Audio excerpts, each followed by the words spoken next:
千里之行，始于足下。A journey of 1,000 miles begins beneath the feet. We now gather in the Tao to travel the journey together.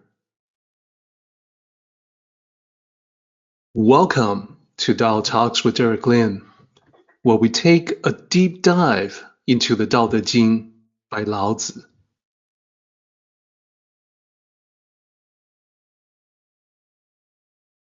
I would like to extend a warm welcome to you.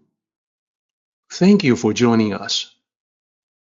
I would like to invite you to center your thoughts and direct your attention to this moment in time, to the here and now, to be fully present and mindfully aware as we all ready ourselves for this sacred process in the Tao with one another.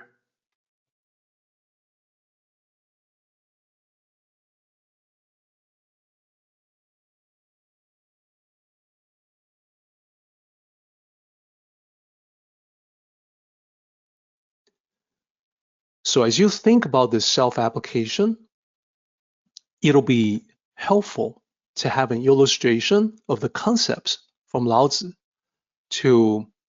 to use it as a way to guide our thinking.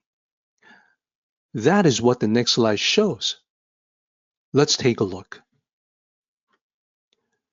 So first, let me say that even though Lao Tzu wrote Tao Te Ching 2,500 years ago, his wisdom was such that he wrote about the eternally true, Tao principles that withstood the test of time, and human nature that has remained the same through thousands of years. Therefore, as we study the Tao Te Ching, we can feel the timeless quality of its words. We marvel at how applicable they are to us. Lao Tzu could be talking about the world he knew during the warring stage period of ancient China, but as we read the words that he wrote, we recognize them as being very much about our world as well. Therefore, we start out this diagram with us in the middle of this illustration. In the middle, this is you and me, all of us living in this world. And what we know is that the great Tao fades away. When Lao Tzu says that, we can identify with it because we can break it down into East and West. In the East, the Tao has gone through many cycles of being well known and being forgotten. In the West, the Tao has always been faded in the sense that it has been virtually unknown for centuries, the teachings of Lao Tzu. Nevertheless, many people in the West lived according to a natural goodness that is congruent with the Tao, without knowing that it's the Tao or calling it the Tao. But certainly we know this has not consistently been the case. So this means in our world, when the Tao is in such an unknown state, we find it necessary to emphasize virtues toward people that we interact with them. And there are two parts to it, 仁, yi. First part, be benevolent, be kind to strangers, be considerate of others. Yi, be just, be fair-minded, be fair in your dealings, be egalitarian to all, treating everyone the same. So this is the way we interact with other people, and therefore the arrow from us to them, and also from them to us. Interactions are a two-way street. Then we have to cover another concept that Lao Tzu has given us. When the Tao is no longer prevalent, human intelligence is used not to create benefits for all, but for deceptions that enrich the self. Great deception. Well, this certainly applies to our world today. Fraud and scams. From the email inbox to the daily news updates, reports about data breaches, we see numerous attempts by scammers to trick people, to deceive them, to take from them. So in this graph, I depict fraud and scam as an attack from below to symbolize the criminal underground, representing the lowest level that human beings can sink to. Whereas when we interact with other people, it is at the same level, and so on the horizontal axis. So what else? Lao Tzu also points out that the lack of Tao affects us with our family. That will show up as the other side of the horizontal axis on an equal footing with us at the same level. There we have Xiao, Ci. First one, filial piety. That is from the children to the elders. Respect the elderly, to listen to the parents. We also had Ci, which goes in the other direction, from the parents to children. Kind affection, to nurture the young, to care for the children. So that's harmony within the family that has to be emphasized due to the Tao being faded in the world. It is why a lot of people talk about traditional values, family values. The more things are confused or chaotic, the more such talk will occur. Lastly, Lao Tzu also talked about kingdom in turmoil. There is confused chaos, which, as I said, we can apply this to the larger scale of our modern lives. It's about the world in turmoil. Unfortunately, quite true for you and me in this day and age. So when there's such uncertainty in the world, the value of loyalty and steadfast stability are appreciated more than ever. In other words, can you be counted on to do your part in the organizational structure where you are? And keep in mind that I'm using the term organizational hierarchy as a generic term. Because even if you are not working at a company somewhere, there can be other organizational hierarchies that you belong to. You can be working at a nonprofit. You can be working at a church. You can be working at a communal organization. It can be any kind of organizational structure. But no matter where you are, service from you to that hierarchy is service that is a higher calling. Therefore, I place it above in the vertical axis. This illustrates the flow of the thinking by Lao Tzu, one step at a time.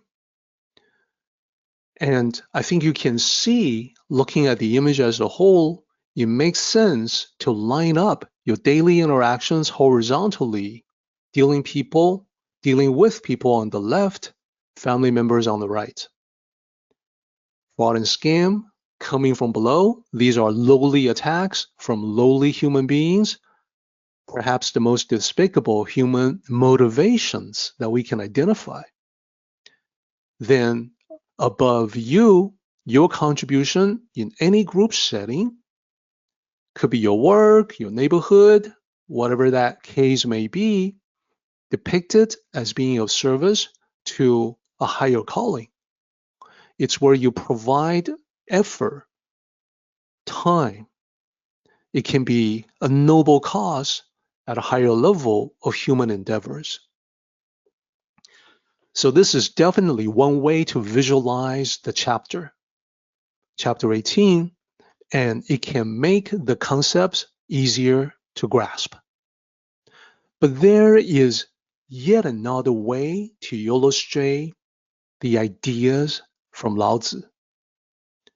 By understanding what Lao Tzu was striving at, you can also see how it looks if we pivot from this overview for all of us to a perspective with you in the center, where you interact with the world in expanding circles of influence.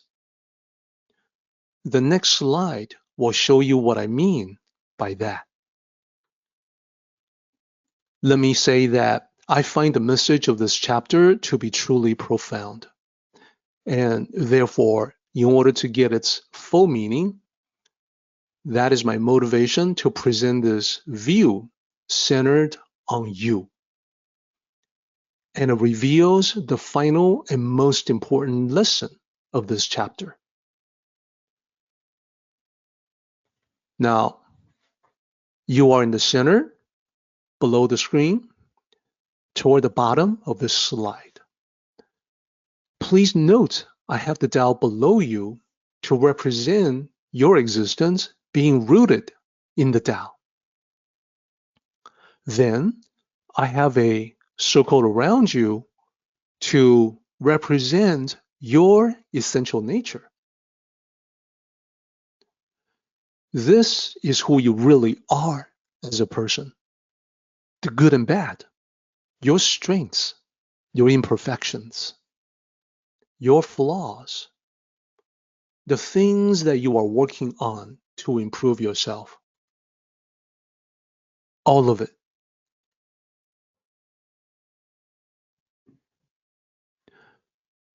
Now, right outside the circle that is your essence, I have your family.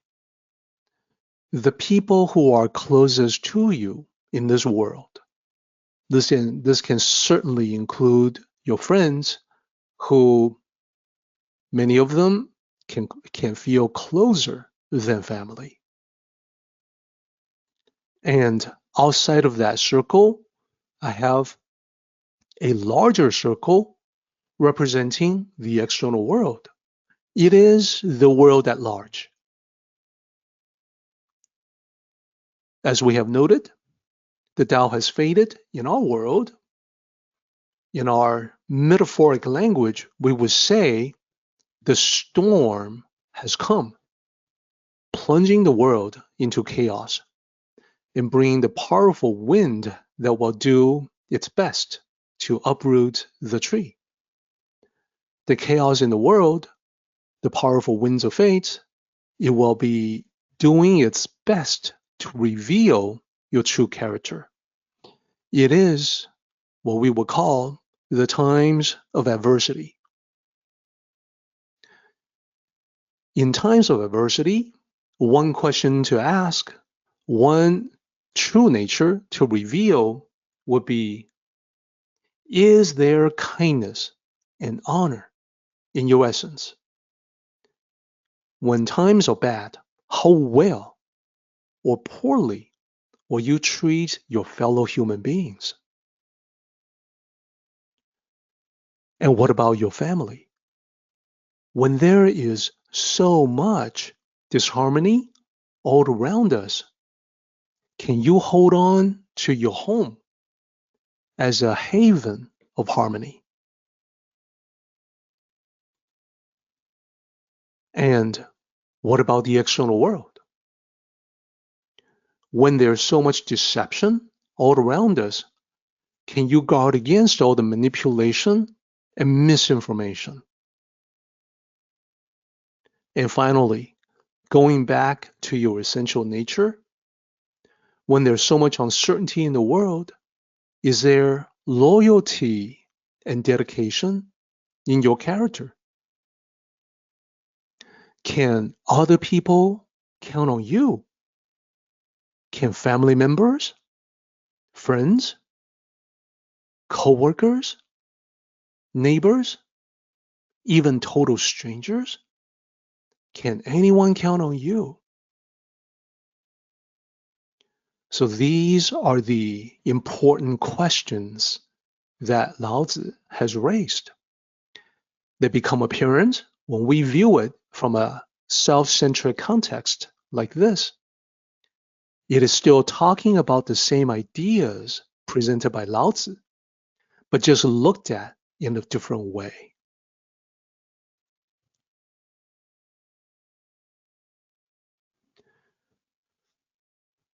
So indeed, with that graphic, we can see that when the Tao has faded, it exposes the truth about ourselves and others. Hence, that's the reason we call this chapter To See the Truth. That is the chapter title.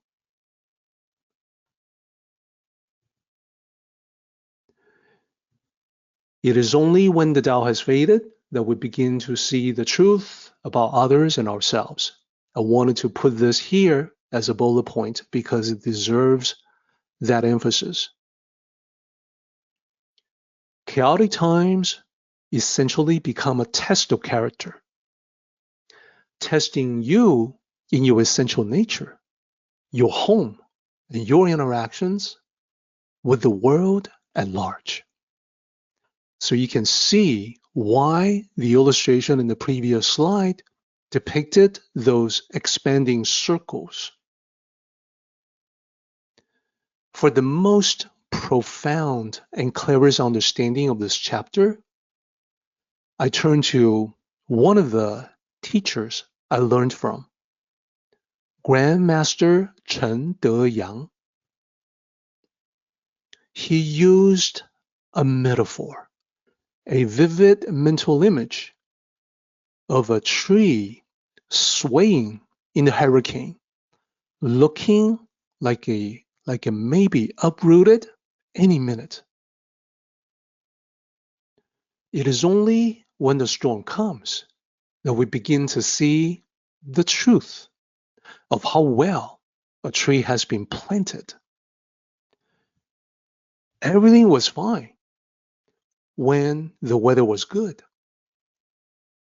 It is only when the storm comes that we see the reality of the situation. So the powerful winds are the test.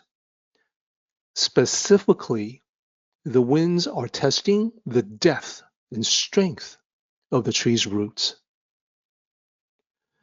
Storm is a fitting description for our world today. I think as we look around, you and I definitely see chaos and confusion everywhere. We can see the Tao is not prominent in our world, so we are the trees. We are experiencing the winds of fate. And we can understand the reasoning behind this chapter. The bottom line is, we all have to weather the storm. The Tao being no longer prevalent in the world and has not been prevalent for a long time. Sometimes you and I can feel the hurricane winds threaten to break us or uproot us when things are particularly horrible.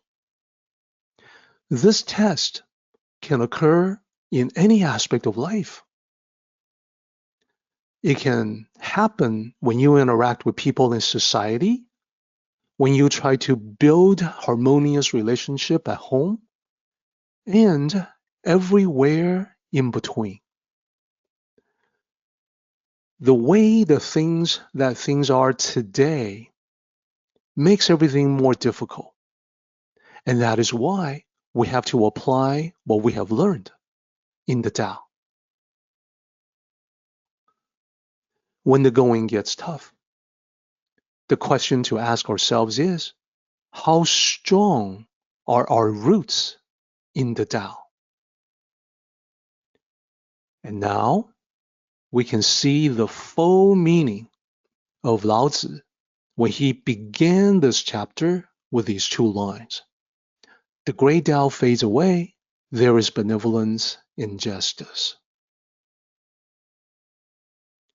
You and I are the trees.